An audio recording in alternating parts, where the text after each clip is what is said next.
नाथ जी गुरु जी को अलग आदेश, माँ भगवती को अलग आदेश, रांची वाले भैरव बाबा को अलग आदेश, आप सभी को आदेश आदेश। आज शनिवार की कथा में आप लोगों को एक ऐसी घटना के बारे में बताऊंगा जो तंत्र, अघोर, मंत्र या फिर जो सुपरनैचुरल हंट, आकस्मिक धन की प्राप्ति के दौड़ में जो खजाने की खोज में लगे रहते हैं, ऐसे लोगों ने सुना होगा। आम लोगों ने भी बहुत बार सुना होगा इस कहानी को कि किसी के घर में दबा हुआ खजाना है और उसको निकाला जाता है। तो माना यह जाता है जो गड़ा हुआ खजाना होता है उसको सीधे आप नहीं निकाल सकते हैं, उसके लिए तांत्रिक प्रयोग होता है और तांत्रिक शक्तियां होती हैं, जो पारलौकिक शक्तियां होती हैं, उनके प्रयोग से ही ये धन निकलता है। लोग अघोरियों के पास या मौलाना के पास जाते हैं, ऐसा कारी साहब के पास, ताकि ये धन निकल सके।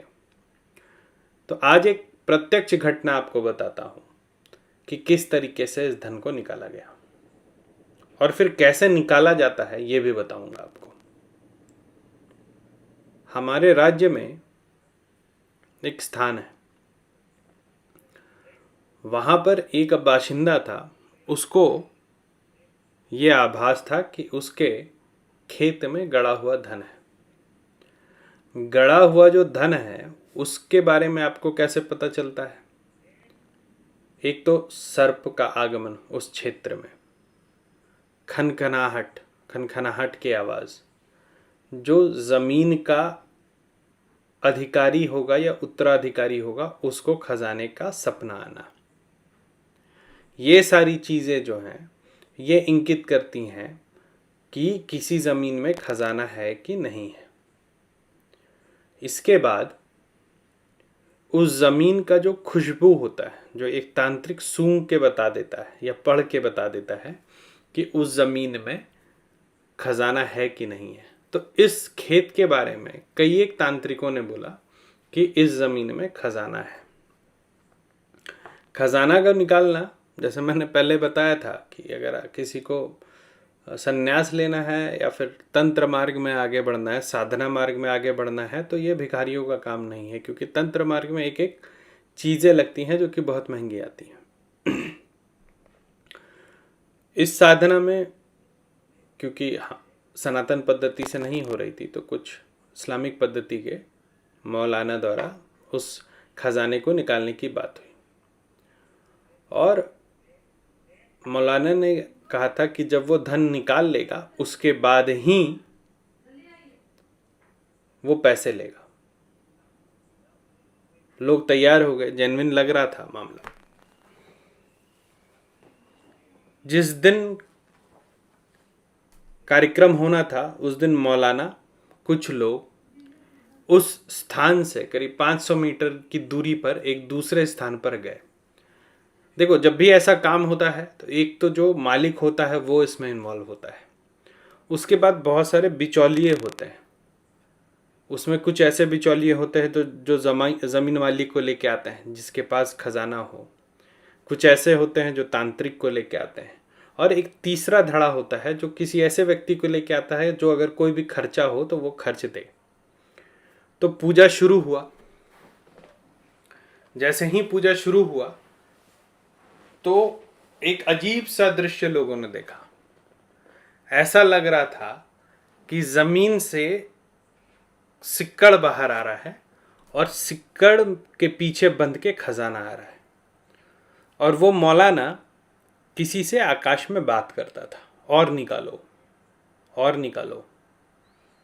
सामने लोगों ने देखा कि चांदी का बिस्किट उस जगह पर बाहर आने लगा जमीन से। मौलाना ने एक बिस्किट निकाला और अगले को दे दिया, बोला कि इसको रखो, ऐसा और भी है, इसमें सोना भी है। उसके बाद कुछ और जादुई तिलिस्मी बातें होती हैं, जैसे कॉपर इरिडियम, राइस पुलर, वो भी है, सोने के सिक्के हैं, सोना का घड़ा है, ये सब भी निकलेगा। लेकिन अभी मैं थक गया हूँ, तो अभी भोजन का व्यवस्था करो। भोजन हुआ। उसके बाद बकरे का व्यवस्था हुआ। उसके बाद मौलाना ने कहा कि कुछ ऐसी सामग्री चाहिए जिसमें 50 से 60 हज़ार का खर्चा आएगा, क्योंकि जिन्न मेरा थक गया है, तो उसको भी भोजन देना पड़ेगा। ऐसा होता नहीं है, लेकिन क्योंकि बहुत ज़्यादा आपका खजाना है तो जिन्न को निकालने में तकलीफ हो रही है। 60,000 रुपये का तुरंत व्यवस्था हुआ, उसको मिला। उसने फिर कुछ सामग्री लाया, सामग्री का फिर प्रयोग हुआ, फिर कुछ 2-3 चांदी के सिक्के, कुछ और सामग्रियां बाहर आई। विश्वास था, और विश्वास पर वो मौलाना खरा भी उतर रहा था, पैसे खुद ले ही नहीं रहा था। फिर थोड़ी देर बाद ऐसा उसको आकाशवाणी हुआ कि जो ज़मीन के अंदर के देवता हैं वो बाकी खजाना देने के लिए नहीं मान रहे, उनको भोग चाहिए। तो भोग की व्यवस्था तो सनातन में भी होती है। मुझसे किसी ने पूछा था, मैंने बताया भी था कि हर 9 फीट के बाद अलग देवी देवता होते हैं और हर का भोग अलग होता है। तो ज़मीन से जब भी आप कुछ लेते हैं, एक पेड़ का अगर आप जड़ भी तोड़ते हैं तो उसको भी निमंत्रण देके भोग देते हैं। तो बात समझ में आने वाली थी कि अच्छा, मतलब भोग मांगा जा रहा है तो भोग देना होगा। तो क्या भोग लगेगा भाई? तो बोला गया कि कस्तूरी ही जिनका भोग होता है। जो देवता अंदर बैठे हैं, जो जिन्नात अंदर बैठे हैं, उनका भोग कस्तूरी है। अब मामला फंस गया, क्योंकि कस्तूरी कोई ऐसा सामान नहीं है जो कि आप बाजार से ले लेंगे। कस्तूरी का प्रयोग शायद ग्राम 2 ग्राम कुछ छुप छुपा करके तंत्र प्रयोग में होता है, लेकिन एक पूरा कस्तूरी, उसके बाद कस्तूरी का टेस्ट भी बताया जाता है कि ऐसी कस्तूरी होनी चाहिए जो नाक के पास ले जाते ही नाक से खून फेंक दे, इतना उसका तेज गंध होना चाहिए। बोला अगर वो कस्तूरी दोगे तभी काम होगा, नहीं तो काम नहीं हो पाएगा। अब लोगों ने चंदा करना शुरू किया। एक ने अपना ज़मीन गिरवी रख दिया, मिला जुला करके मौलाना को एक एक करके, क्योंकि जब कस्तूरी लाने की बात हुई तो किसी के औकात की बाहर की बात थी कस्तूरी लाना। मौलाना ने उसकी जिम्मेदारी ली, कोई बात नहीं है, हम फिर अगले सप्ताह इसकी खुदाई करेंगे और उस समय हम कस्तूरी लेके आएंगे, उनको भोग देंगे और बाकी जो भी धन है वो निकल जाएगा। सब खुश थे, सब करोड़पति एक सप्ताह में। जो भी पैसा जुट रहा था ये लोग जोड़ जाड़ करके मौलाना को पहुंचा रहे थे। मौलाना आगे उसको कस्तूरी वाले को पहुंचा रहा था। एक बार 3.5 लाख रुपए हो जाए तो वो कस्तूरी आए और ये लोग काम आगे बढ़ाए। अंतोगतवा ये हुआ कि न पैसे पूरे हुए, न कस्तूरी आई, न बाकी का धन निकला। अब आप सोच रहे होंगे कि ये क्या कहानी थी। ये एक कहानी नहीं है, ऐसी बहुत कहानियां होती हैं, और हर एक कहानी में चांदी का सिक्का निकलता है, कई एक में सोने का सिक्का निकलता है। जो चांदी का सिक्का निकलता है वो हमेशा आपने जितना पैसा दे रखा है उससे बहुत कम पैसे का होता है। जैसे इस कहानी में उसने 60,000 रुपये पहले कमा लिए, फिर जो कस्तूरी के लिए पैसे गए और कस्तूरी नहीं आई, वो पैसा भी वो डकार गया, क्योंकि उसे पता था कि सामने वाले की औकात 3.5 लाख की नहीं है। और आपको दिए क्या, 2-3 चांदी के सिक्के। जब सोना निकलता है ऐसे खुदाई में, तो वो खुदाई करके बकरे मुर्गे पे, खुदाई भी कैसे होता है वो मैं बताता हूँ। तो खुदाई करके उसके बाद बोलेगा इसकी शुद्धिकरण करनी होगी, शुद्धिकरण नहीं होगा तो ये सब पीतल हो जाएगा। और सही में 1 सप्ताह बाद जो सुनहरा रंग है वो चला जाता है और वो सिक्के सारे पीतल के हो जाते हैं। शुद्धिकरण में ऐसे जड़ी लगती है जो कि लाखों की आती है, तो चाहे तो लाखों रुपए दो या फिर अपने खजाने से हाथ। अब उसके लिए लोग लाखों रुपए दे देते हैं, फिर कुछ गलती होती है और वो पीतल का हो जाता है। ये कहानी हर एक उस व्यक्ति के साथ हुई होगी जो इन सब चक्करों में पड़ता है। देखो अब मैं समझाता हूं तुम लोगों को ये कहानी क्यों सुनाई।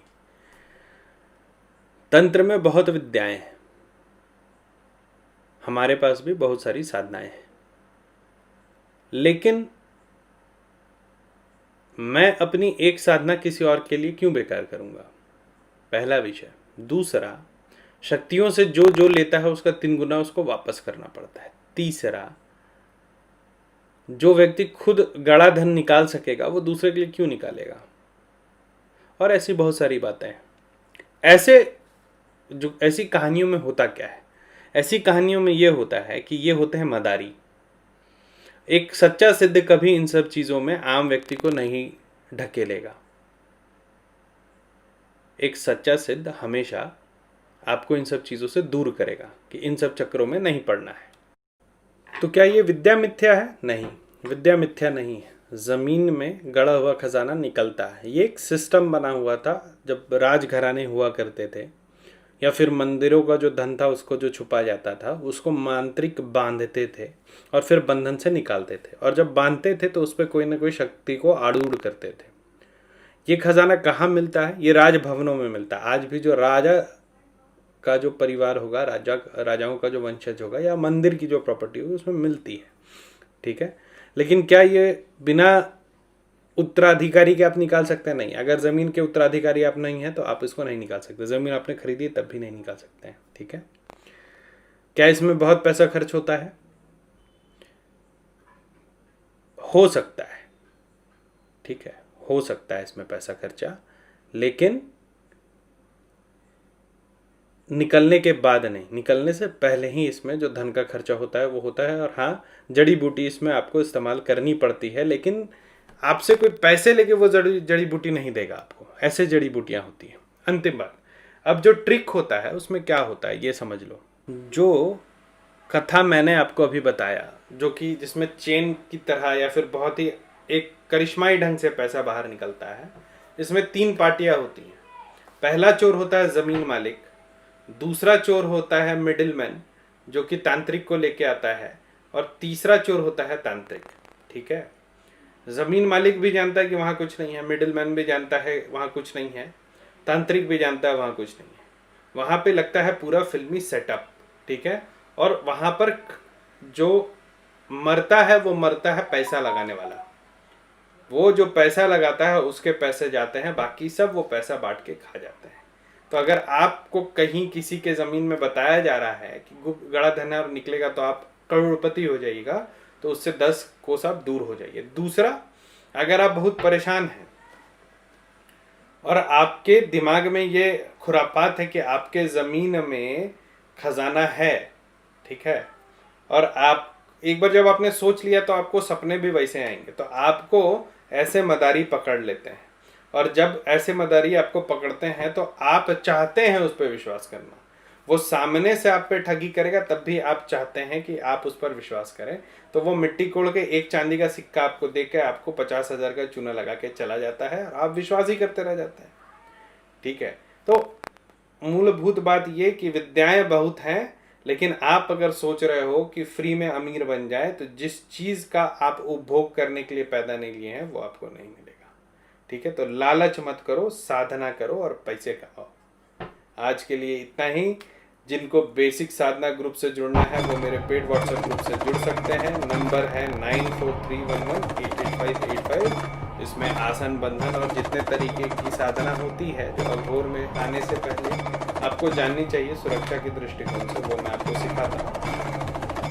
अपॉइंटमेंट लेने के लिए www.aghortantrahasya.com अभी मेंटेनेंस में है, लेकिन आप उस पर जाकर अपॉइंटमेंट ले सकते हैं, या फिर डायरेक्ट मुझे व्हाट्सएप भी कर सकते हैं 9431188585 पे।